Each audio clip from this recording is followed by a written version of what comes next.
চারিদিকে যখন এই গ্রীষ্মের তীব্র গরমে মানুষের জন্য জীবনে বেঁচে থাকাই যেন দুর্দায়।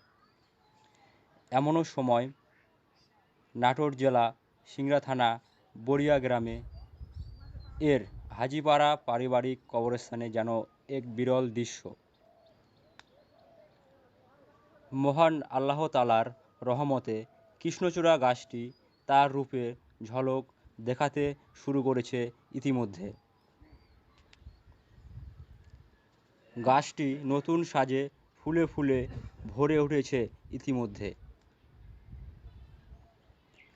কবরস্থানটি দেখে মনে হচ্ছে এটি একটি জান্নাতি বাগান। এই জান্নাতি বাগানে শীতল ছায়ায় শুয়ে আছে হাজারো নারী পুরুষ শিশু বয়স্ক।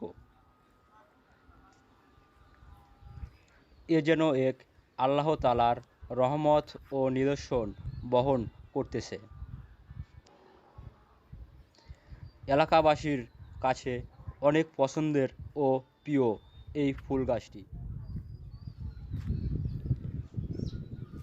এই গরমে যখন মানুষ ঘরে বাইরে কোথাও বসে স্বস্তি খুঁজে পায় না, এমন অবস্থায় হঠাৎ যদি কেউ চলার পথে এই গাছের ও ফুলের দিকে দৃষ্টি পড়ে যায়, সে এক দৃষ্টিতে চেয়ে থাকে এই গাছের ও ফুলের দিকে।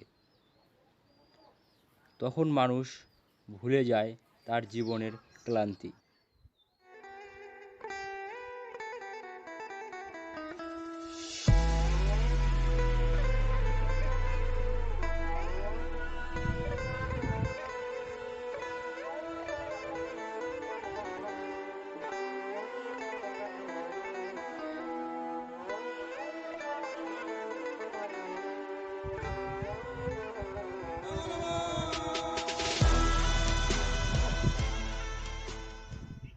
मेरा प्यारा नबी, कितना प्यारा नबी, सारी दुनिया का है वो दुलारा नबी। उम्मती उम्मती उम्मती उम्मती, रोज़े महशर में ये होगी फिक्र नबी।